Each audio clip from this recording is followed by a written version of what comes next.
I Good morning, everyone. My name is Kenneth Price, and I am with David. David, pronounce your last name. Benzshawel, but just call me David Paul from now on because you can't ever do the last name. I'm with David Paul. I caught myself before I mispronounced it. This is Saturday, October 14th, and this is a monthly Zoom gathering that we have assembled for our Aho Gay Men's Spiritual Tribe. And I'm going to be the host for this next hour, and we're going to record it for YouTube. And the topic is going to be A Course in Miracles. But before I present the topic, we're going to start this off the way I start off all my Zoom calls. We're going to say the Healer's Prayer. And it goes like this. We are here only to be truly helpful, and we are here to represent him or her who sent us. We do not have to worry about what to say or what to do, because he or she who sent us will direct us. We are content to be wherever he or she wishes, knowing that he or she goes there with us, and we will be healed as we let him or her teach us how to heal. Okay, so anyway, David and I started this gathering over the summer, and we're beginning to assemble monthly speakers who are sharing their specific spiritual path. So this month, I'm going to be sharing mine. It's called A Course in Miracles. And I have absolutely no idea where to start. I have absolutely no plans. I have absolutely no outline and no format. So, David, how do you want to take this call? You were about to ask me some questions before you suggested that I hit the record button. Maybe that's the best way we can do. If you just want to ask me questions and actually get me started, because once you get me started, you might not be able to stop me. Well, I think if we are only the ones who attend these, that we will record them as informational, because I think most people, since we have members around the world, cannot set a particular time aside to watch it, but they will maybe watch it if it's a resource. And so we're going to go with the interview format with this presentation. So why don't you share about the history of what you learned about how the Course in Miracles started? Yeah, that's where we started before we hit the record button. All right, drum roll, please. This whole thing started in the 1960s. This is a very new spiritual path. I mean,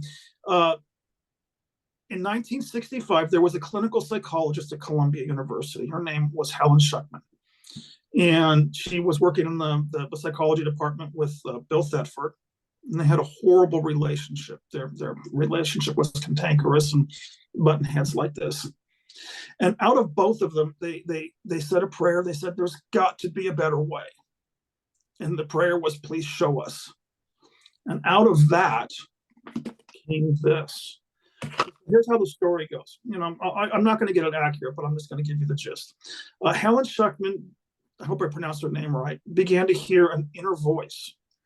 And she was, I guess, what we call a stenographer. So she knew how to take down shorthand. And the voice said this to her: this is A Course in Miracles, please take notes. So that she did that. She just started taking shorthand notes.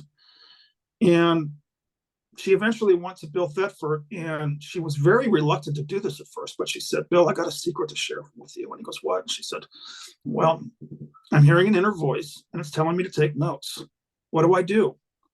Bill basically said, take notes. Now, you got to remember the context of this. These were clinical psychologists. And when you hear an inner voice, a clinical psychologist, can write down the word schizophrenia. So this was a very closely guarded secret between her and Bill. But they began a collaboration beginning in as far as I can remember, 1965. And this inner voice continued to dictate. And it presented itself by the name of Jesus Christ of Nazareth. Now, Bill, this was very difficult for Helen. It was hard to hear this inner voice, but you hear interviews from her. She couldn't stop. She knew she had to do this. And Bill would hold her hand, and I guess there was another man by the name of Kenneth Wapnick who came. A couple more people came into the picture as this all unfolded in the late 60s, early 70s. and they began a collaboration to begin to assemble what she was hearing. And for anybody who's, you may just think this is woo-woo, this is channeling, this is just coming from Helen. But if anybody really wants to study this book, and I've been in communities for, I've been seriously in these communities for over 7 years, people who are taking this seriously, teachers who are going down into the rabbit hole of this book. This book was not written by a human being.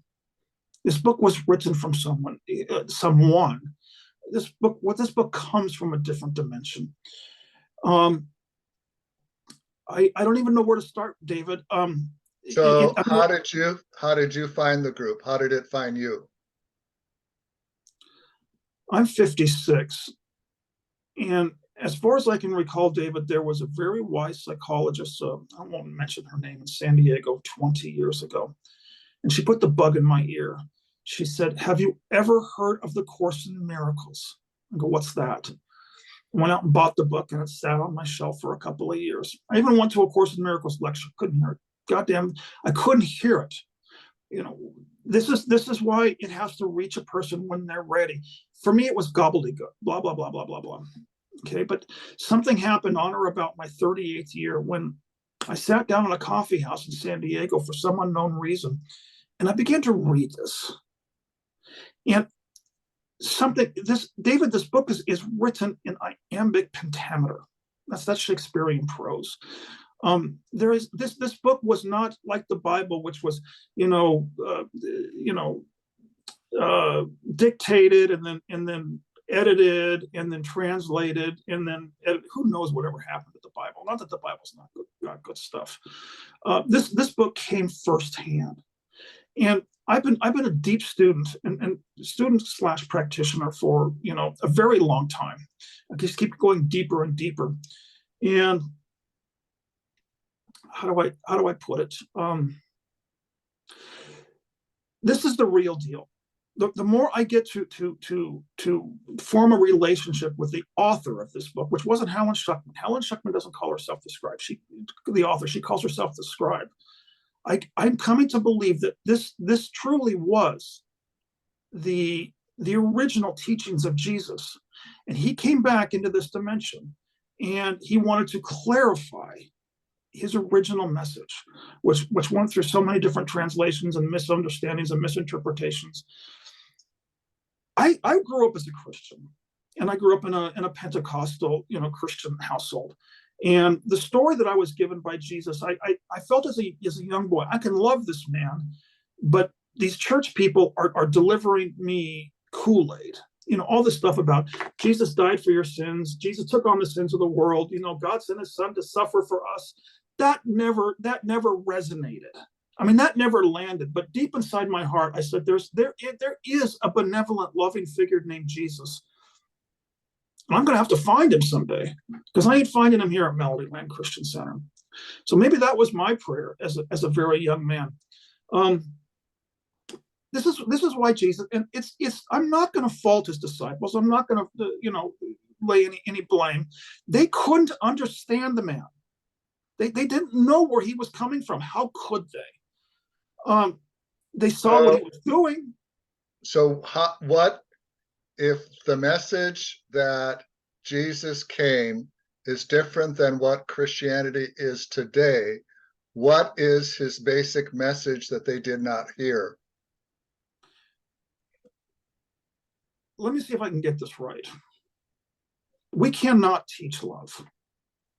That is beyond the parameter and scope of a human being. But what we can do instead is to demonstrate all the barriers to love that we have generated inside of our own.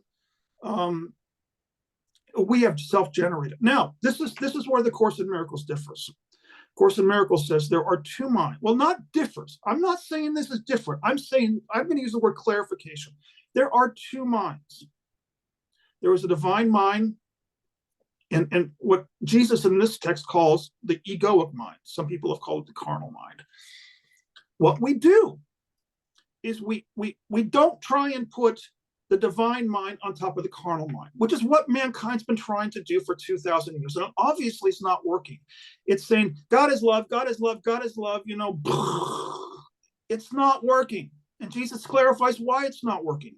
He says, it's fine, because that'll set that those are prayers, and that will eventually bring us somebody. He said, look, let me get you guys the clarification here. He said, you've all got inside of you a misunderstanding, which is called the egoic mind. And he said, don't try and fix it, change it, or even heal it. He said, stop it. Don't try and put white light over it. He said, don't do that either. He said, instead, we're going to unbelieve it. We're going to take a look at it together. Jesus says, you and I will take a look at it, and I'm going to show you that it's simply not true, that it never happened. This gets very esoteric, but I can tell you from firsthand experience that it's the only thing. My life was a mess. My life was falling apart. I was suicidal for, this stuff got through to me, and it's still getting through to me. And I don't know how else to put it, David. Did that answer your question? It's not. I'm kind of listening, because, I have been an old Catholic priest for 40 years, and I have always believed that Jesus did not come to find a church or a religion. Jesus came to show that there is a new relationship that Judaism forgot about their relationship with God.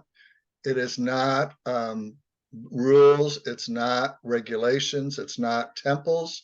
Jesus said, call God Abba. Abba is the Aramaic word for daddy. So Jesus was saying God is parent, not,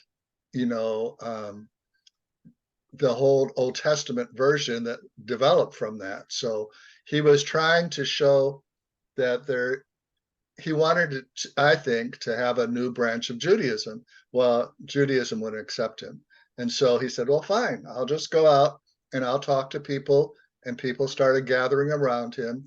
And, the unfortunate thing is that history is always written from the perspective of the victor.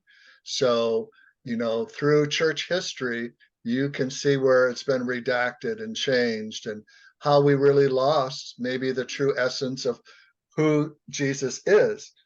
And the other thing, this kind of, I'm trying to find parallels. This kind of reminds me of a movement in spirituality called Gnosticism.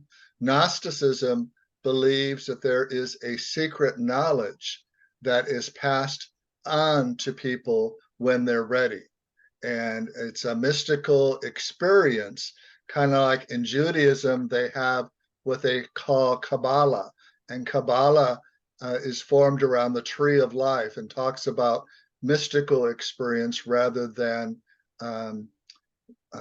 ego mind experience. And so when I was listening to you about your history,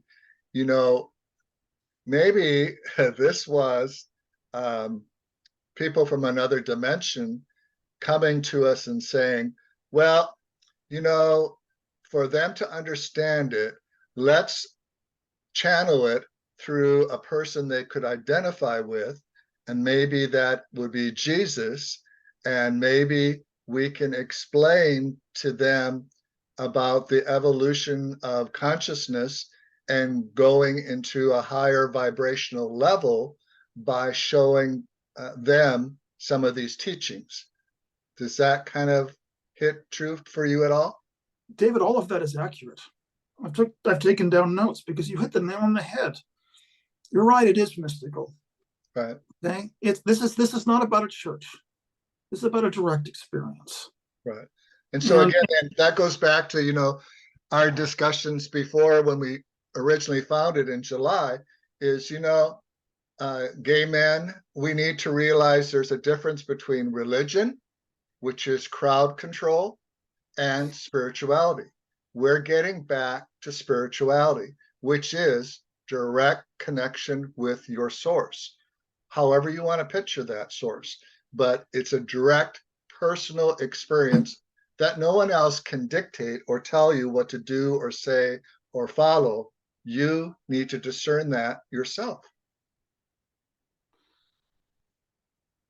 It's very difficult for me because I'm an intellectual. It's no wonder the Course in Miracles is written for intellectuals. We are the most stupid people on planet Earth because intellectuals are bright with this brain, and with it, they do things like build nuclear weapons. Okay, that's stupidity. But he was it Jesus? I don't care. He calls himself Jesus Christ of Nazareth, but you know what? You're right. For all intents and purposes, maybe it was just a higher dimensional entity. I don't care. What I do care is that I can hear it, and he's slowly unwinding one belief at a time. And I share with you that it was written in iambic pentameter. The poetry of Course in Miracles somehow is like a Trojan horse.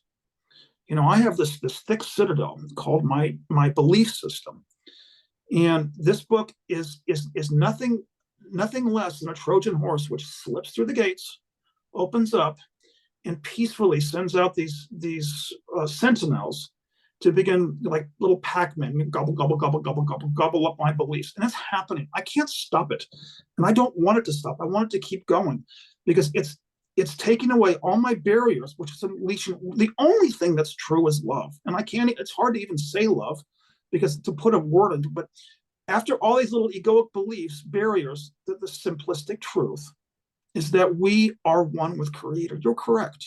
That's the only truth, and that is how we build our house on rock. If we're building our house based on all these belief systems, then there is the parable right there. We're building our house on sand, but we have to. I had to. Every human being has to build a house on sand, let it wash away, begin the house on rock. This is the true meaning of the prodigal son. I'm sure Jesus said that 2,000 years ago, the parable of the prodigal son. This is it. Right. And theologically, when the Greeks talked about love, and when love was put in the New Testament, there are at least 3 different levels of love. There is filial love, there is sexual love, eros, and then the word that Jesus used is agape. Agape is unconditional love. There's nothing you can do, say to earn it. It's there for you. It's unconditional, and it's there for everyone. And that is the kind of love Jesus wanted us to share with each other. Well, humanly, most of us can't do that. We have expectations. You have to meet my needs. You have to help pay my bills. You have to do this, this, and this, and then I'll love you. No, Jesus said, I love you no matter what you have done, said, or been in the past. It's there. It's love. That's it, David. I think in pictures, and I call it fossil fuel energy versus free energy. When we're burning fossil fuels, we're raping the earth, and we're polluting our environment. Now, free energy is source. That's God. That's agape. Jesus said, "Don't." I'm trying to. And this is a great time in my life because I get to combine all that. There was good stuff from my Pentecostal, upbringing, and now I get to clarify, what I was originally being taught. Basically, here's what I think Jesus was saying. He said, "Don't worry about me." He said, this is just a bodysuit, a meat suit, a dream character. What comes through me is what's important. What's coming out, the message. This is what I had a wise man tell me. My first Course in Miracles teacher, 15 years ago, said, "It's the message and not the messenger." So I don't care, if this was channeled by Jesus or if it was channeled by some Pleiadian in a 7th dimensional reality. Who the fuck cares? What I know to be true is that this book resonates and it's working in my life. Why? How is it working in my life? I was structured in following a fear-based belief system. I call I love my father, but I call his religion capitalism, fear, scarcity, and lack. What can I get out of this world? And the more I tried not to be a getter, the ego is a loop-de-loop system. It's a closed loop system. There's no way out of this loop without divine guidance. I call it grace, and mine's coming in this form. I'm not saying that people, need the Course in Miracles, nor am I saying that people haven't popped out of that closed loop system, in the course of history. We have many saints and many prophets who've demonstrated. I'm just saying that now, if this book would have been written 50 years ago, it was written 50 years. Let's go back. If this book would have come out, 150 years ago, it would have been illegal, because this book is going opposite. That's what the prodigal son did. The prodigal son turned around and came home. This book is going opposite of the Western civilization paradigm. It's not giving us anything to believe. That's where it's kind of a fine line, with religions. Religions tell us what to believe. The only thing I think we should believe in is God. This book here is telling us, no, don't believe anything, but instead take all that energy and start to unbelieve everything you've been taught. There's only one truth here, and it's very simple, but you're going to have a direct experience yourself. And this is the work. It's practical work. There's 365 daily lessons, after the text. And I come to this Zoom, meeting very humble, because I can only do a few of them so far, but I'm going up the right ladder this time. I had to descend all the way down, the unwind down to the bottom. And you and I talked about it earlier. We called it a dark night of the soul, which is where I've been for a very long time. Perfect. Because now I get to ascend rung by rung up the correct ladder. Is that too far out there? Did I make any sense? No. Could you share, before we started the recording, you were talking about, for me, this is what Course in Miracles from my teacher said I should believe. Do you remember talking about that? About what new kernel of information have you learned in your spiritual mind that your ego mind did not have before? This is what, this is what my prodigal son looks like. I created a spiritual ego. How does that sound? I created a spiritual ego that was a whole bunch of talk, love and light, all is good. This is not a book on positive affirmations. So does the Course in Miracles say, well, ego mind is bad, spiritual mind is good, let's reprogram your mind and you only should function from a spiritual mind? Perfect question, David. That is the perfect question, because that is exactly what the Course in Miracles wants us to see. Because in the old, we say good mind, bad mind. That is where the Course in Miracles says close, but not the full message. It says the untrue mind and the real mind. We're good and bad is where we've been. The human race has been for 2,000 years. All right. Are we ready to get off that merry-go-round? It's either it's either true or untrue. How does that one sound? So maybe it is saying that rather than trusting one or the other, maybe it is finding balance and finding what the true ego mind should be, and allow the spiritual mind to have more of a balancing effect. This is where I'm kind of it's very hard to put this into words, David. And this is where I was a little bit hesitant to even, come on to this call, because what happens is we want to study the Course in Miracles. We want to study it as if we can learn something from it. Again, old paradigm, thinking you've got something to learn.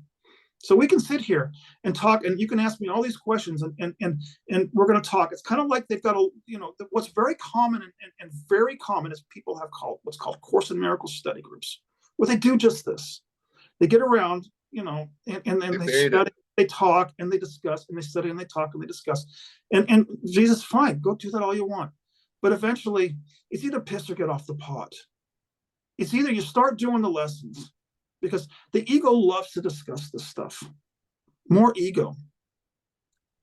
So maybe what the Course in Miracle is a vehicle to experience authentic spirituality, and it allow you to experience it rather than understand it.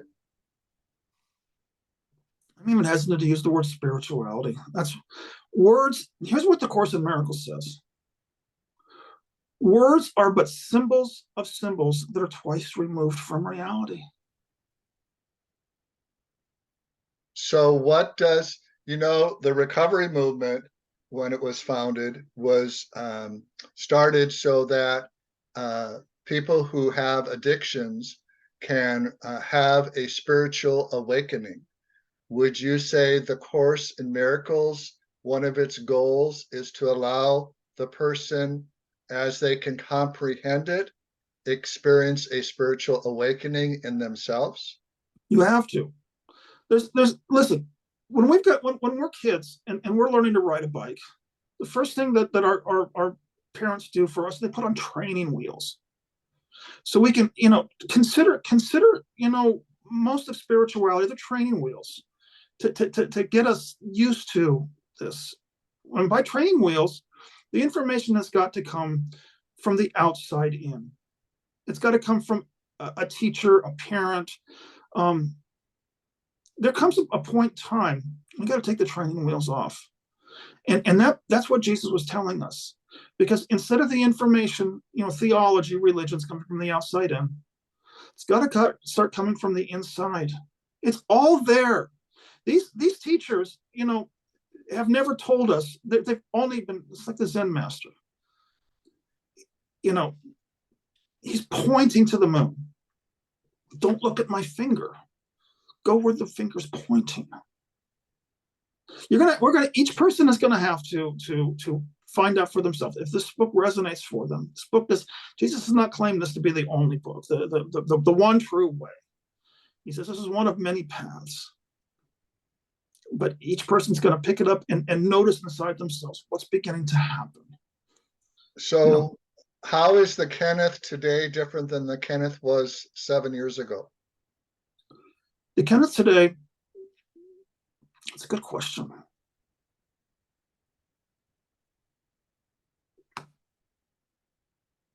I think I can answer that by sharing with this recording the synchronicities. I see them now. I notice them. And I follow them. My teacher David Hoffmeister, calls it, pray, listen, follow. And my life is evolving and changing, and I'm expanding. And am I all full of love and light all the time? I don't think we're here to be unicorns and rainbows. What I can share with adamant conviction is that the Kenneth today is becoming a mature, wise man. That's the difference between the man 7 years ago and the boy 7 years ago, and the man today. Okay. So how would you suggest a new person picking up the book, A Course in Miracles, how would be the best way for them to approach it and understand it? By individual study, or do you need to be part of a group? I have absolutely no idea. What's going to happen is the book's going to find a person, if the book's supposed to find a person, and they will be given what's called a highly individualized curriculum. This is where I said, I have become a wise man, because now I wake up each morning and I listen very carefully as best I can. Still very new at this, so we're all beginner's mind. And I go in the direction that I'm supposed to go for that specific day, trusting. Okay. So is that a voice like Helen that you're hearing, or is this an inner guru that you are feeling? It's a feeling, David. I don't hear the voice. I think it's just It's, helpful to clarify, how yeah, you it would be, experienced it and how it changed you.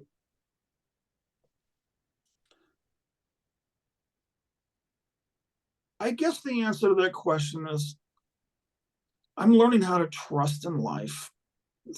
That,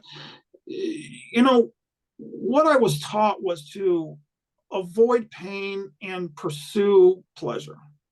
Aren't so many of us, given that message from this culture? David, that's not the way an adult, navigates. I still have great amounts of pain on many days, and I have to courageously allow it and trust it and wait. Course in Miracles says that infinite patience produces immediate results. I'm not always in the present. As a matter of fact, I'm very seldom in the present moment. But what I know that it's there, and I know that this path is taking me in the direction of in the direction. I'm committed. So do you go back and read the Course in Miracles as needed, or have you read it once and now it's indoctrinated in you? Yeah, read it once. That would be. I know I heard David Hoffmeister say it might take the human race, several generations to really digest this.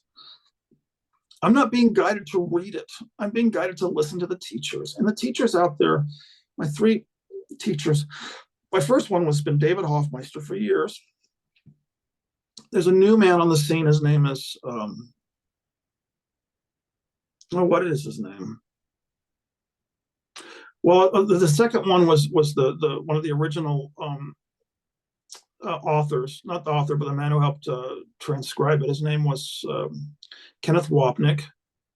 And I can't remember the name of the third. Shoot, it's on the tip of my tongue. An Irish man, who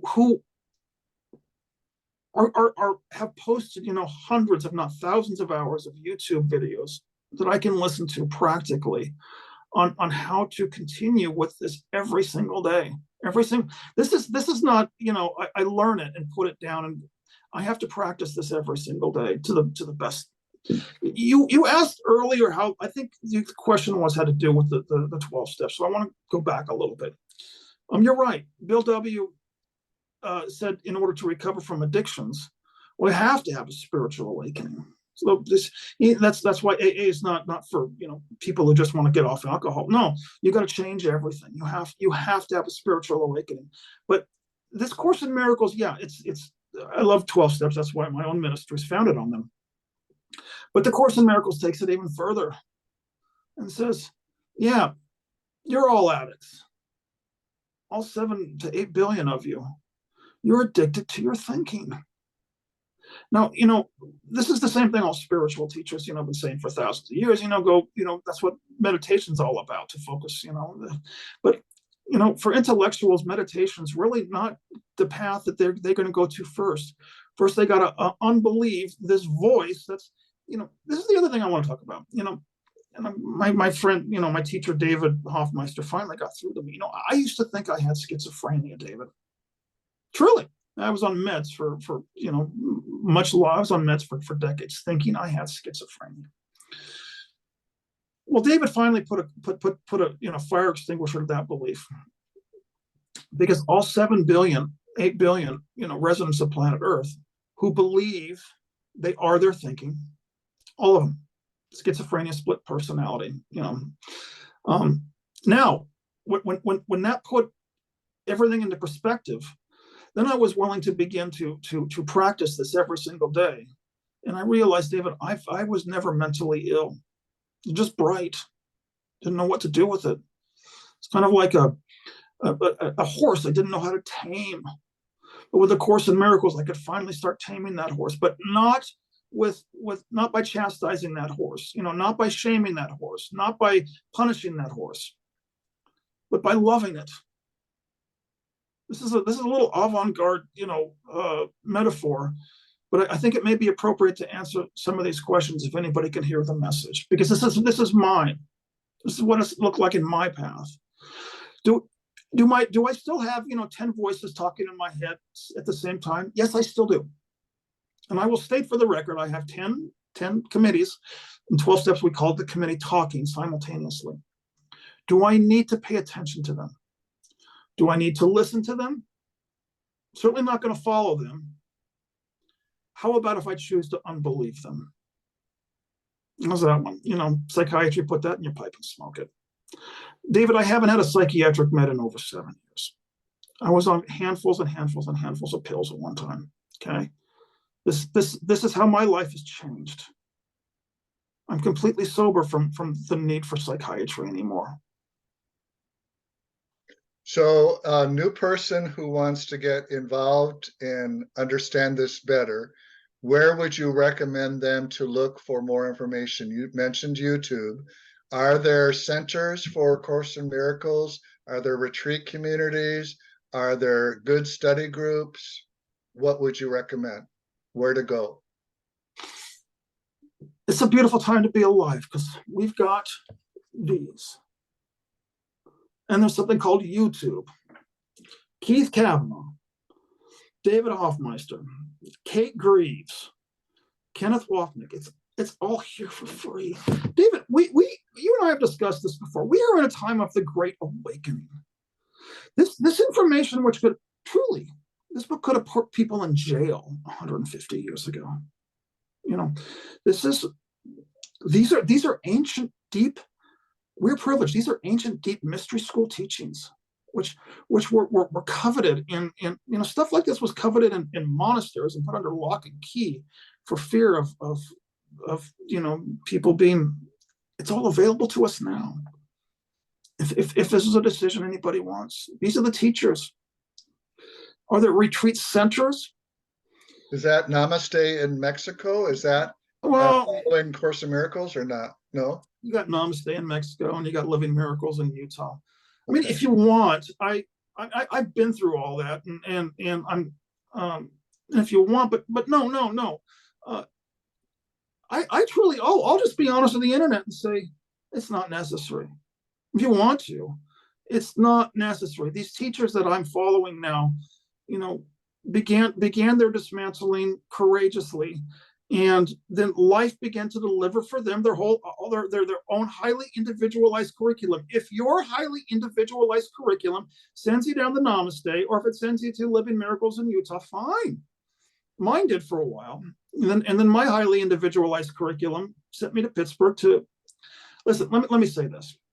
Before all of this, I was, remodeling homes, and I have a master's in architecture, and I used to have a building contractor's license. Anyway, I'm a jack of all trades. My life, basically began to really completely unravel around 2015. So 2016, I sold my home and went on a crazy vision quest. And to all these, I was just guided to go from one place after another, next teacher, next country. So now I'm 56 years old, and I came to the end of my savings, and I had to go back to work. I'm doing the exact same thing that I was doing before I left on this vision quest, in 2016. Nothing has changed in my life, except I'm happy. I'm content. No longer mentally ill. Still schlepping shit, rewire hot water heaters, carpentry, I'm still doing all that, but I'm happy now. Happier. It's chop wood, carry water before enlightenment. Chop wood, carry water after enlightenment. Am I enlightened? Ask any spiritual teacher, are they enlightened? Enlightenment is a process. It's nothing we ever completely attain and stay at. It's a process, I think. This is what I have to offer to the world, my testimony of the Course in Miracles. Listen, this when it comes to unbelieving,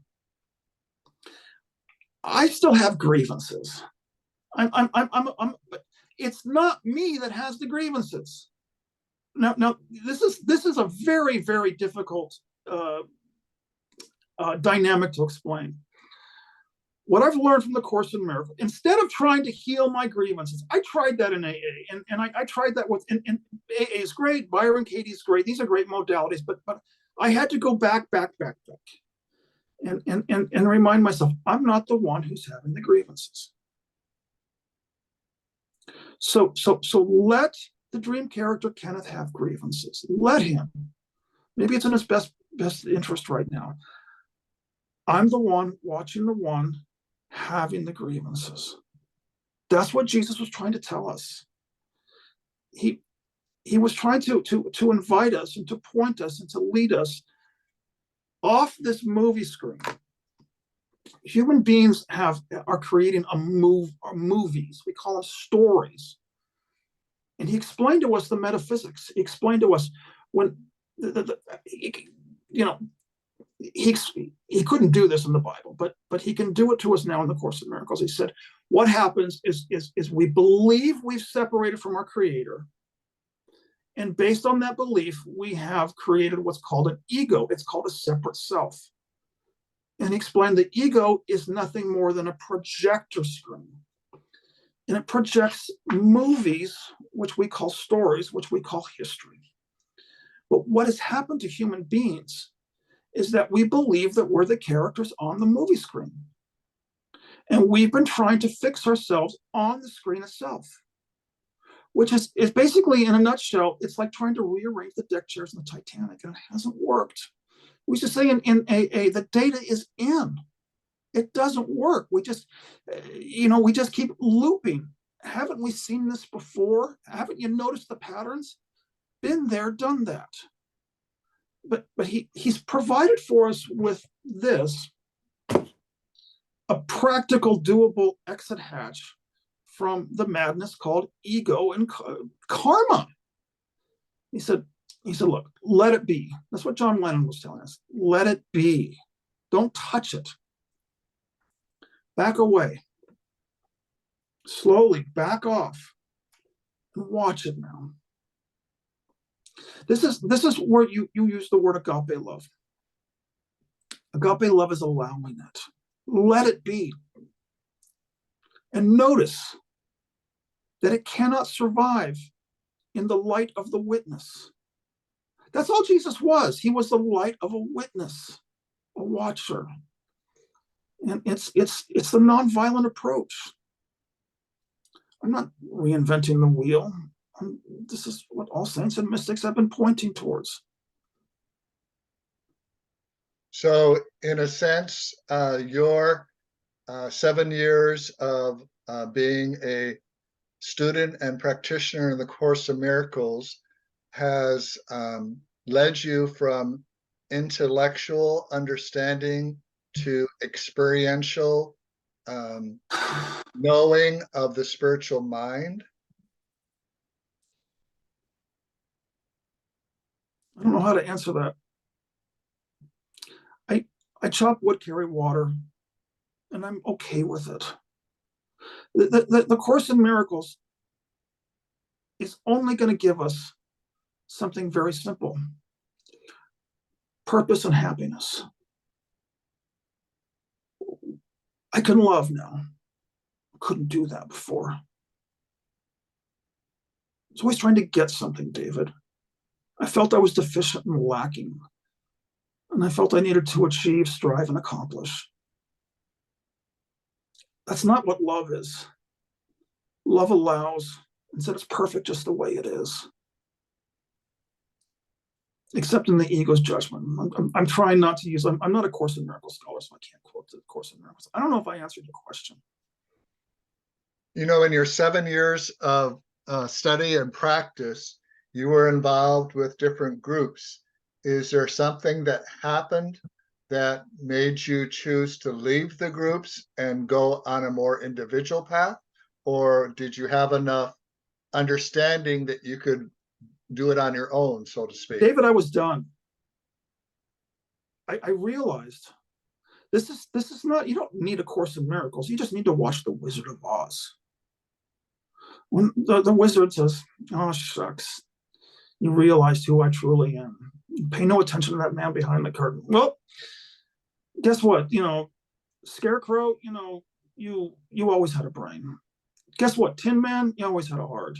Guess what? Lion, you you always had courage. You had it inside yourself the whole time. But you had to go down the yellow brick road and you had to write this big yellow brick road, or the Joseph Campbell's hero's journey or the prodigal son. Which parable can we hear now? You had it in you the whole time, Kenneth, but you had to go on that vision quest to realize it. Those 7 years was just a trip with flying monkeys and wicked witches, and now I can go home. There's no place like home. The Course in Miracles just takes us home. We'll be happy now.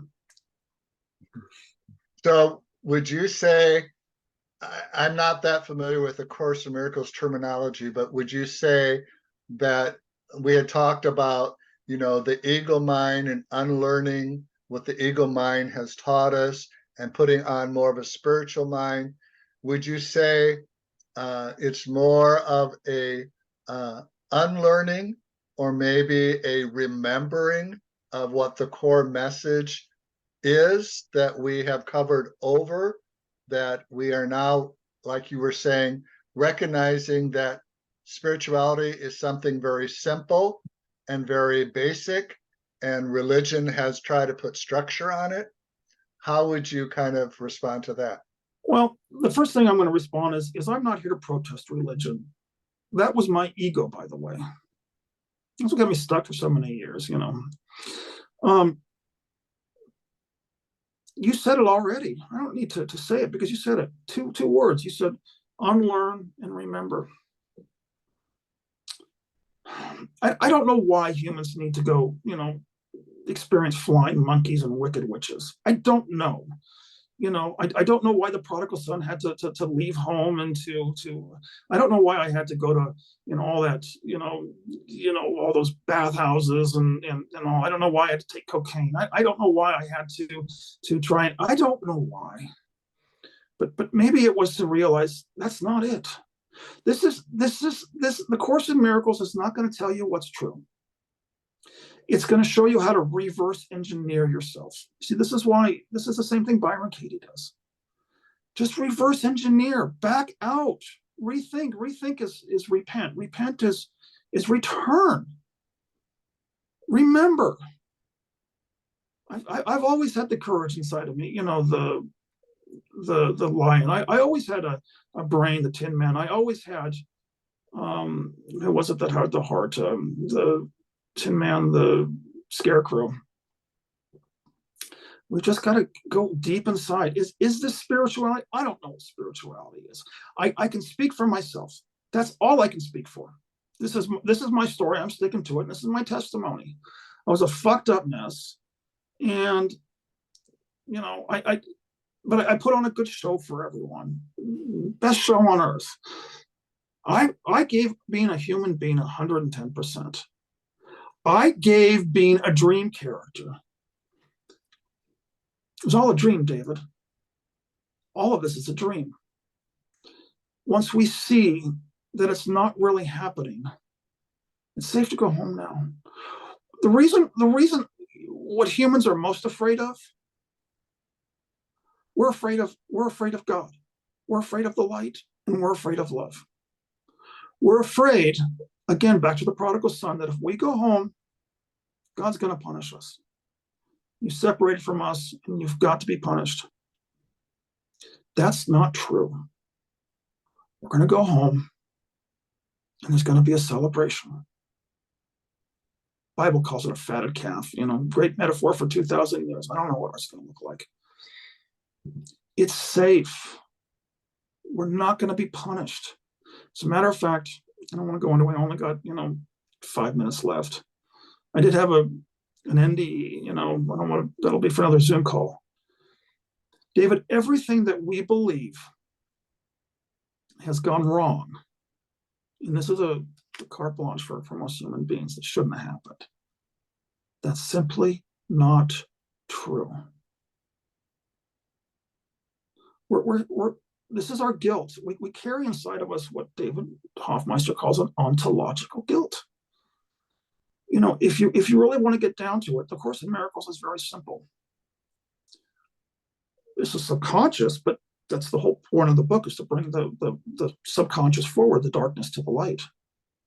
We all feel guilty down deep at an ontological level because we chose to separate from our source, creator. And it's safe to go home now.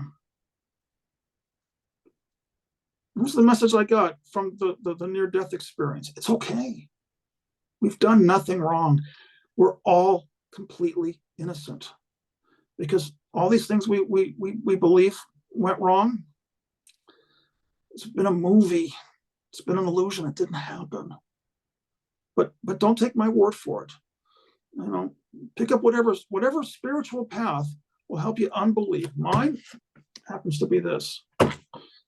As long as we see that this is not really happening, that this is a cartoon that we're inside of, then we don't need to take it seriously. And you know, the Course in Miracles says that fear is the opposite of love. If it's a cartoon, we don't need to fear it. It's just I don't care if you get it from A Course in Miracles, or I don't care where it comes from. Just unbelieve it and allow it. Then we can start loving it. Now, once that point has been achieved, now life begins to rock and roll. Rock the Casbah. So my favorite mantra is, the mind creates the reality we choose to live in. If you don't like the reality, change your thinking. And my other favorite quote is, Ram Dass says, "We are here merely to walk each other home."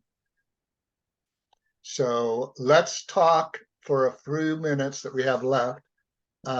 So what is happening next month on the Zoom gathering? Well, you tell me. Okay, what do we got? Celtic storytelling with Paul? Celtic, Yeah.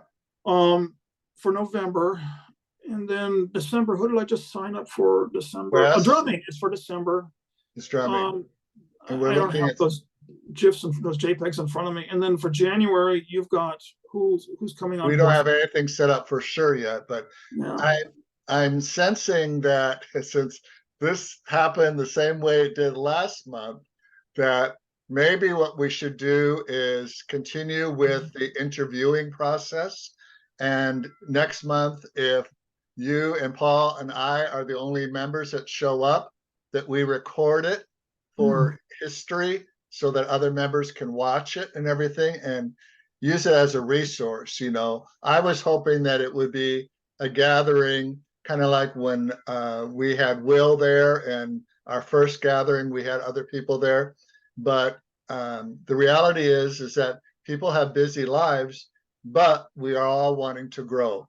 And so maybe the call is to explore different topics, but to have it as a resource that people who are new to this can go and understand and experience. Because what I think Kenneth and I are co-founders, and I think what our original vision was is try to present a spectrum of spirituality, that you don't need to follow just one spiritual path. You need to find the spiritual path that resonates the most for you, and realize that we as a tribe support all spiritual paths. One is not better than the other. Whatever works for you, go for it. Aho. Aho. Shalom. Namaste. And just to correct one thing that you were saying before from your experience, my experience as a meditator is that the purpose of meditation is just to quiet the mind and not to be preoccupied about thinking thoughts, but just to quiet the mind so that you can be in the present moment. And David, one of these days, I'm going to reach the point where I can meditate, and I'm working towards that. I got about 4 more decades left on planet Earth, so I got a lot on my bucket list. All right, so anyway, this is Kenneth Price on Saturday, October 14th. I've been here with David.